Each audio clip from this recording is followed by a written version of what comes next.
अंजलि एक बेहद खूबसूरत और संस्कारी लड़की थी।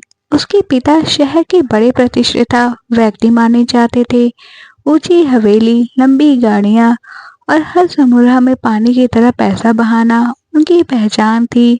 जब अंजलि का रिश्ता समीर के साथ तय हुआ तो अंजलि के पिता ने खूब बढ़ा चढ़ाकर बातें की। उन्होंने समीर के परिवार को यकीन दिलाया कि उनकी बेटी की विदाई ऐसी होगी कि पूरा शहर देखता रह जाएगा। समीर का परिवार मध्यम वर्गीय लेकिन कुछ बहुत दिलदार था। समीर के पिता एक रिटायर्ड अफसर थे और घर में प्यार मोहब्बत की कोई कमी नहीं थी। उन्होंने सादगी से शादी करने का फैसला किया था, लेकिन अंजलि के पिता ने अपनी शान की खातिर उसे एक शादी में बदल दिया। शादी के दिन तब तक सब कुछ चौका-चाँद से भरा था, लेकिन जैसे ही शादी की रस्में पूरी हुई, अंजलि के पिता का असली चेहरा सामने आने लगा। विदाई के समय उन्होंने अंजलि को जो गहने दिए, वह ऊपर से तो चमक रहे थे, लेकिन बाद में तो पता चला कि वह सिर्फ पानी के चढ़ाए हुए हैं।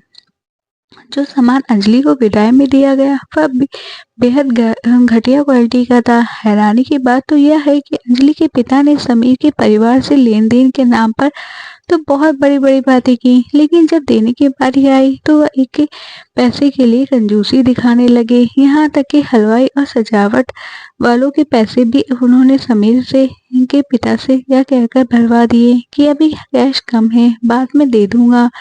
वह बात कभी नहीं आया। अंजलि अपने ससुराल पहुंची तो बहुत डरी हुई थी। ऐसा लग रहा था उसके पिता की कंजूसी, उसके व्यवहार की वजह से उसे ससुराल में ताने सुनने पड़ेंगे। उसे शर्मिंदगी महसूस हो रही थी कि उसके पिता ने इतना दिखावा किया, लेकिन अंत में सबको धोखा दिया। शादी के कुछ दिनों बाद ही अंजलि के सास को पता चल गया कि अंजलि के गहने नकली हैं, लेकिन उन्होंने अंजलि को एक शब्द भी नहीं कहा, बल्कि उन्होंने अपनी अलमारी खोली और अपने पुश्तैनी गहने निकालकर अंजलि को पहना दिए।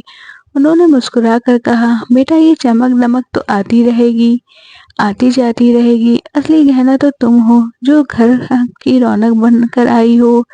समीर को सब पता था, लेकिन उसने कभी अंजलि को एहसास नहीं होने दिया। अंजलि के पिता ने शादी के बाद अंजलि को एक बार फोन करके यह भी नहीं पूछा कि वह कैसी है, क्योंकि उन्हें डर था कि कहीं समीर का परिवार उनसे अपना बकाया पैसों की मांग न कर ले। अंजलि के मायके में सिर्फ उनके पिता ही कंजूस नहीं थे, बल्कि उसकी चाची सुलोचना का स्वभाव भी बहुत टेढ़ा था। सुलोचना चाची को तो बात का पतगड़ बनाने का महारत हासिल थी। जब शादी की तैयारी चल रही थी तो वही थी जो अंजलि के पिता को पट्टी पढ़ाती थी कि भाई साहब, दामाद को ज्यादा सर चढ़ाने की जरूरत नहीं, जितना कम लोगे उतना ही वह झुक कर रहेंगे।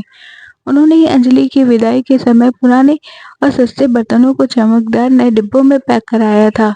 उनका मानना था बेटी तो पराया धन है, उस पर पैसा बर्बाद करना बेवकूफ़ी है। दूसरी तरफ अंजलि के ससुराल में समी की छोटी बहन नेहा थी। नेहा चुलबुली और बहुत ही साफ दिल की थी। जब अंजलि शादी के बाद पहली बार रसोई में गई तो सुलोचना चाची के सिखाए अनुसार वह डरी हुई थी कि अगर कुछ टूट गया या कम पड़ गया तो बवाल होगा, लेकिन नेहा ने तुरंत रसोई की कमान संभाल ली। उसने अंजलि से कहा, भाभी अब यह मेहमान नहीं, इस घर की मालकिन है, अगर नमक कम भी हो जाए तो हमारे घर का प्यार उसे पूरा कर देगा।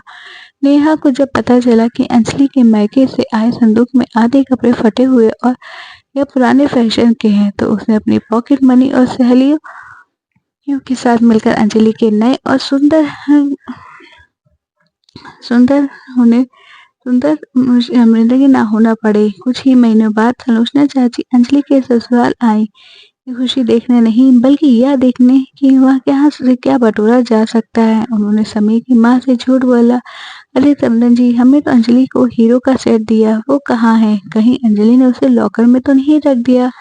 वह जानती थी कि गहने नकली हैं और वह चाहती थी कि ससुराल वाले अंजलि पर शक करें, लेकिन समीर की माँ ने बड़े प्यार से जवाब दिया, बहन जी, अंजलि खुद एक हीरा है, गहनों की हमें क्या जरूरत, वो सब तो हमने ही उसे पहनने से मना कर दिया ताकि वो भारी बोझ न ढोए।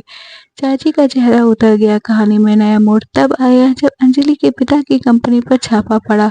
सुलोचना चाची और उनके पति अंजलि के चाचा ने जैसे ही देखा कि घर डूब रहा है, उन्होंने रातों रात अपना हिस्सा अलग किया और अंजलि के पिता को अकेले छोड़ चले गए। जैसे अंजलि अपना बड़ा परिवार मानती थी, वह एक स्वार्थ के साथ बिखर गए। जब नेहा और समीर अंजलि के मायके पहुंचे, नेहा ने अपनी वो सारी ज्वेलरी अंजलि के पिता के सामने रख दी। उसकी शादी के लिए जोड़कर रखी गई थी। नेहा ने कहा, ताऊ जी, घर की बेटियां सिर्फ लेना नहीं देना भी जानती हैं, ये आप रख लीजिए, मेरा भाई अभी और कमा लेगा। अंजलि के पिता ने अपनी गलती और अपनी भाभी सुलोचना चाची की बातों में आने का बड़ा पछतावा हुआ। उन्होंने समझ आया, जहाँ मायके में खून के रिश्ते भी कंजूसी और मतलब के बुनियादी पे टिके थे, वही ससुराल में अंजलि को जो नंद और सास मिली, उन्होंने बिना किसी खून के रिश्ते के अपना सब कुछ निछावर कर दिया। कहानी की सीख, रिश्ता पैसों की तिजोरी से नहीं बल्कि त्याग और विश्वास की भावना से मजबूत होते हैं। कहानी अच्छी लगी हो तो लाइक शेयर कमेंट करें। चैनल पे नए हो तो प्लीज सब्सक्राइब करें। Thanks for watching.